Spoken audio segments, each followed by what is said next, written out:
Hello guys, today we are discussing about the sphenoid bone. Sphenoid बॉन के अंदर सबसे पहले हमें देखना है कि इसकी शेप कैसी होती है। तो मैंने एक डायग्राम बना रखा है। इस डायग्राम को अगर हम देखते हैं तो ये एक बटरफ्लाई लाइक शेप होती है। तो हम बोल सकते हैं कि जो स्पेनोइड बॉन होती है वो बटरफ्लाई लाइक शेप होती है, या फिर हम इसको वेज शेप के नाम से भी जानते हैं।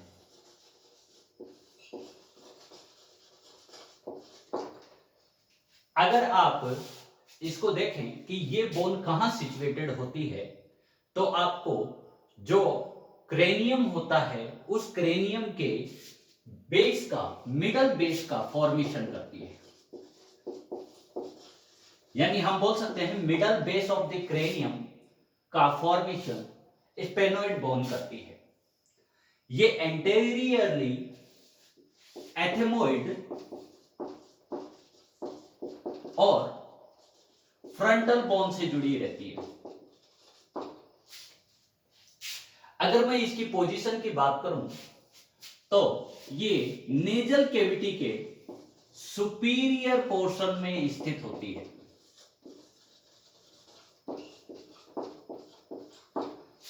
अब जब नेजल कैविटी के सुपीरियर में स्थित होती है तो उसके नियर बाई ऑर्बिटल कैविटी होती है जिसके अंदर आई सिचुएटेड होती है। तो ऑर्बिटल कैविटी के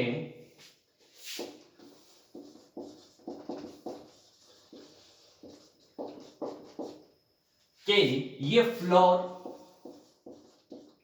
साइड वॉल और रियर पोर्शन का फॉर्मेशन करती है।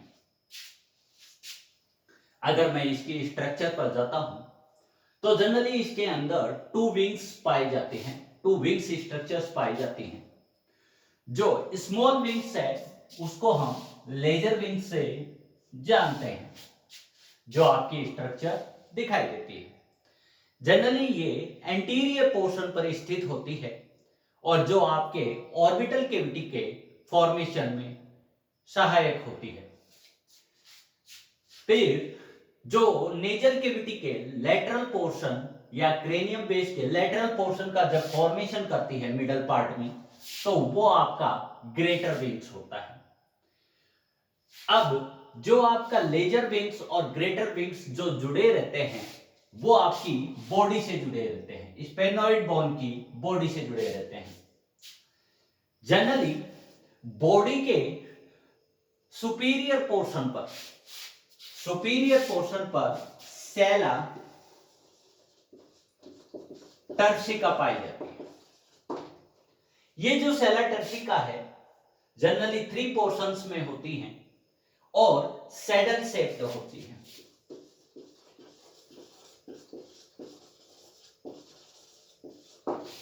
तो इसको 3 भागों में डिवाइड करते हैं। सबसे पहले हॉर्न्स के रूप में जो स्थित होती है,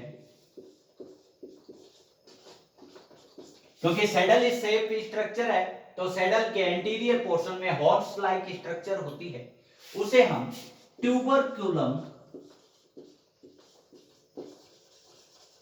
सेला बोलते हैं। और जो बीच की जो सीट लाइक स्ट्रक्चर होती है उसके हम हाइपोफाइशियल फोसा बोलते हैं। और जो बैक साइड होता है उस बैक साइड को हम डोर्सम के नाम से जानते हैं। हमें पता है कि हाइपोफाइशियल जो फोसा होती है उसके अंदर पिट्यूटरी ग्लैंड सिचुएटेड होती है। अब हम बात करते हैं जो बॉडी होती है उसी के अंदर कुछ साइनस पाए जाते हैं जिनको हम स्पेनोइडल साइनस के नाम से जानते हैं। जनरली ये नेजल कैविटी के म्यूकस को कलेक्ट करने का काम करती है। अगर मैं बात करूं लेजर विंग्स और बॉडी के एंटीरियर साइड में ऑप्टिक फोरामेन पाया जाता है।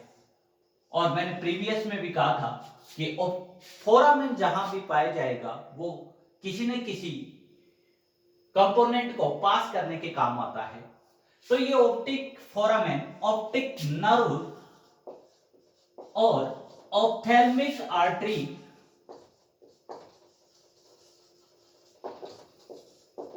को पास करवाता है। ऑप्टिक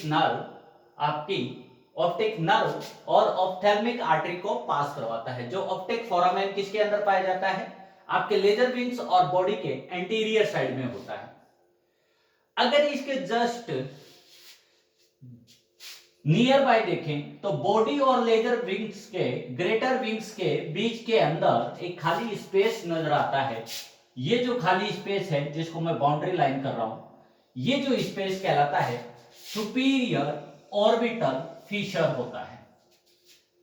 और ये सुपीरियर ऑर्बिटल फिशर भी बहुत सारी क्रेनियल नर्व्स को पास करने में हेल्पफुल होता है।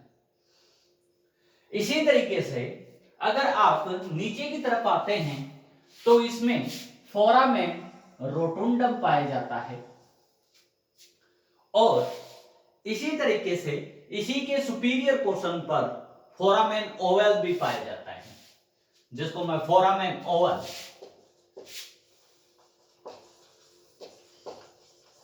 जनरली इससे ट्राइजेमिनल नर्व पास होती है।